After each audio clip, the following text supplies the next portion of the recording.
agent nearby.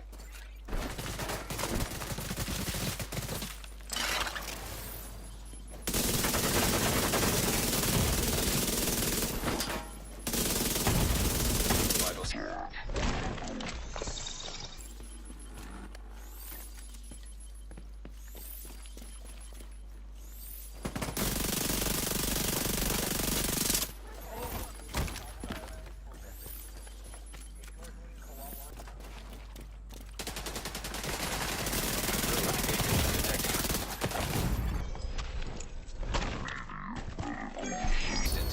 And I like that. Help them kill me.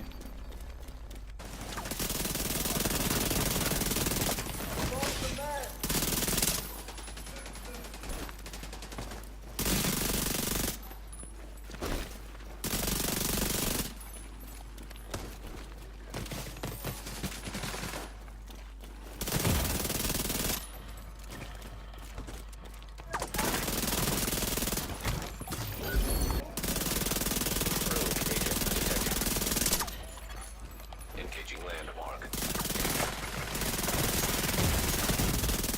Serious trauma detected. And I got my full health back.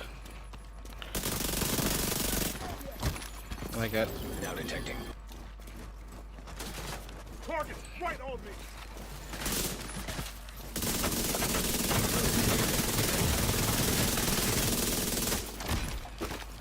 Back to full health. Man, I like it.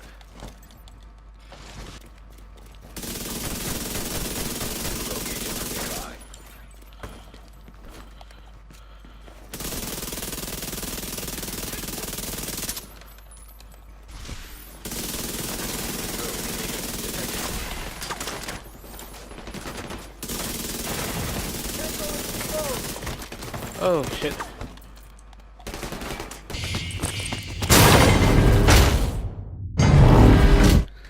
What is up, guys? It's Bahagi Dua here with my first ever build video.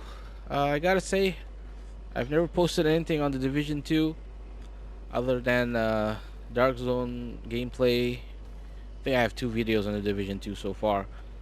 So I thought I'd contribute to the community by providing you with a build video. And don't be fooled, this video is nothing new. I've just taken the old Clutch SMG build from widdz, the original one that he did way back before, and then I applied NickTew's new spin on it with the Vulture 5, and then I also added my own feature.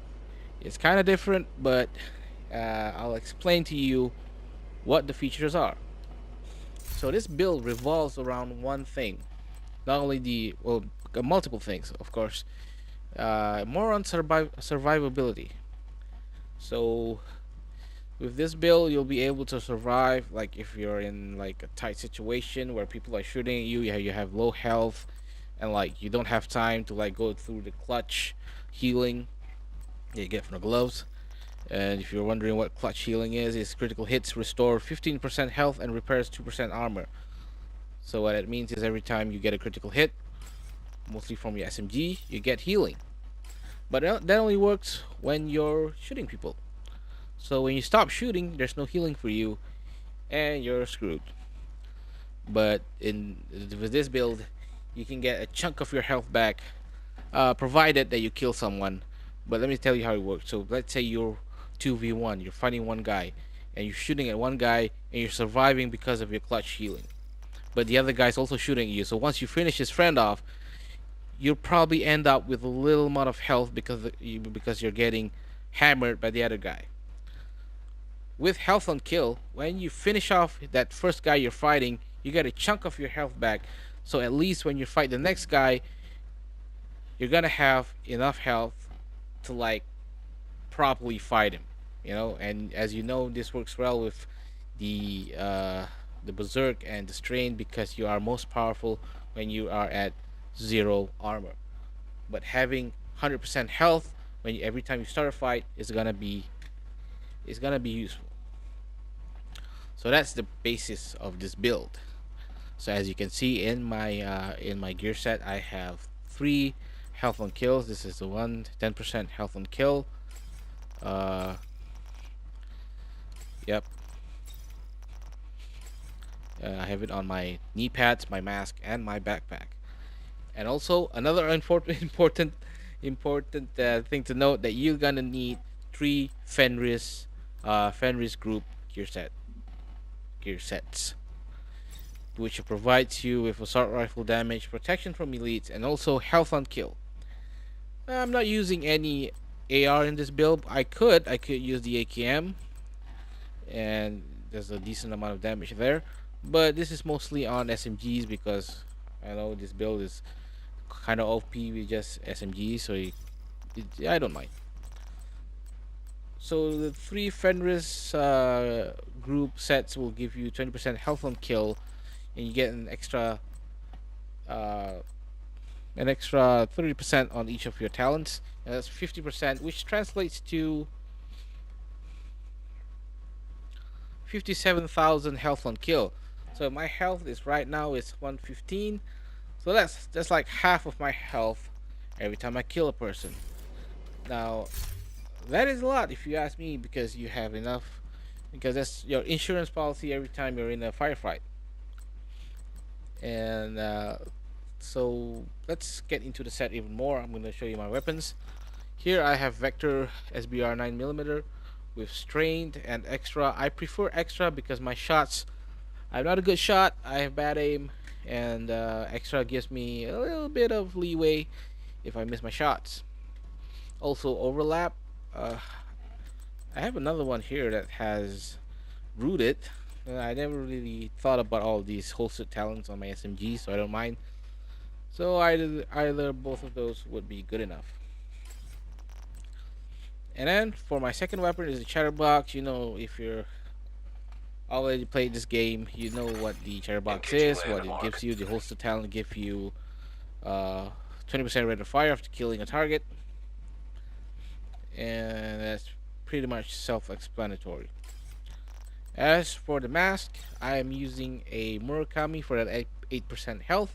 Now this build requires you to stack as much health as you can, because you're probably thinking, if I'm using health on kill, why don't you put health on kill on this on the attributes? Well, you're gonna need health to begin with, because this build really needs you to stack your health, because you'll be fighting most of the time with only your health bar around. So 7.3%, 7,300 health with 5% critical hit chance. Again, you need critical hit chance to make sure that your clutch shielding is active, and also restorative talent. As for my chest piece, you're gonna need Fenris group. Always go with Fenris because it gives you 2 talents, which are important because you need vital and also berserk. Not replaceable, not even with hardened. This is the 2 best talents for this piece. Also, I have a big chunk of 10% critical hit chance, also 12,000 health, and skill power I could do without. But again, don't forget, you need only 5 offensive stats to activate your strained. Probably should have mentioned that. So that's my chest piece. And for my holster, I have also the Fenris, 5% critical hit chance with the max health of 13,290. We have surgical that gives you 8% critical hit chance. Also important, that's like 13 critical hit chance here. Big one. As for my knee pads, I have Hilo almost at extraction zone. Fenris as well. My third Fenris piece with 4.5 crit hit chance. I would have preferred to have higher crit chance here. Maybe I would roll it, but I'm planning to like swap the entrench with a patience, maybe, or even cloaked. Yeah, probably change it with cloaked to give you some, so to disrupt the enemies when they finish up your armor. Really useful talent. Here it is. As for my gloves, maximum health, I'm not sure. I'm told it could be higher. Could be higher than 10,000. but this is pretty much the highest one I have. I have clutch on it, as usual. And the accuracy, it's kind of useful sometimes. For my backpack, I have Safeguard, which gives you bonus to repairing and healing effects. Pretty useful, and it goes well with the stats that I'm using, which is just 5 offensive stats, and also health on kill. And the attributes, I have 22.5 weapon damage, which I'm planning to change to crit chance. Yeah, crit chance is probably better in this case. And a big chunk of health, 19,993, which would lead me to have 115 health. As for the mods, if you can see, this build has not a lot of mods. I can't use the mods on the Fenris because they'll increase my offensive stats, but I can use on the backpack because it gives me a utility protocol. And as for the utility system, I'm using the generic system mod, SMG damage 5%, which I got from level 16. There's a whole lot of topic right there how to get this stuff, but I'm not gonna go into it. So basically, that is it. That is my whole build. And if you look at my stats, I have almost all of my talents active except for entrenched because I'm not using a rifle or a marksman weapon. I have 59% critical chance, Engaged. 25% critical damage, headshot damage. I'm not a headshot person, so nope. Oh yeah, and I'm using a demolitionist specialization for that 15% extra SMG damage, and also a couple of other perks that you may or may not know about, but I'm not getting into it because they'll make this video much more longer. So I have 20% SMG damage bonus from demolitionist, and also the generic system mod, and also the star of the show, the health and kill. So that's pretty much it. I hope you try this build out. If it's good for you, let me know. And if you like the video, don't forget to hit like or subscribe. And I guess have fun in the dark zone.